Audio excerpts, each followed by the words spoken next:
High. তো আমি vote দেওয়ার জন্য একটা শাড়ি অর্ডার দিয়েছিলাম মিশো থেকে। সেটা চলে এসেছে।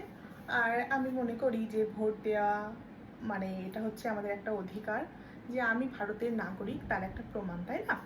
তো তার জন্য একটু সেজেগুজে যেতেই হবে। আর যেহেতু এটা আমার প্রথমবার শ্বশুরবাড়ি থেকে ভোট দেওয়া, তো নিজেকে একটু প্রেজেন্টেবল করে যেতেই হবে। তার জন্য একটা শাড়ি অর্ডার দিয়েছি, তোমাদেরকে দেখাই। আজ চলে এসেছে শাড়িটা। মানে আমি একটু চাইছি একটু স্পেশালভাবে সেজেগুজে যেতে, ঠিক আছে? তো ভেবেছি একটু বেশ ইউনিকভাবে সেজে যাবো। সবাই যেভাবে নর্মাল যায় আমি সেভাবে যেতে চাই না, আমি একটু অন্যরকমভাবে সেজে যেতে চাই। এই দেখো ব্লাউজ পিসটা, ওহো কি দারুণ, ওহো দারুণ। আর শাড়িটা জাস্ট বিউটিফুল। দেখো শাড়িটা মাল্টি কালার।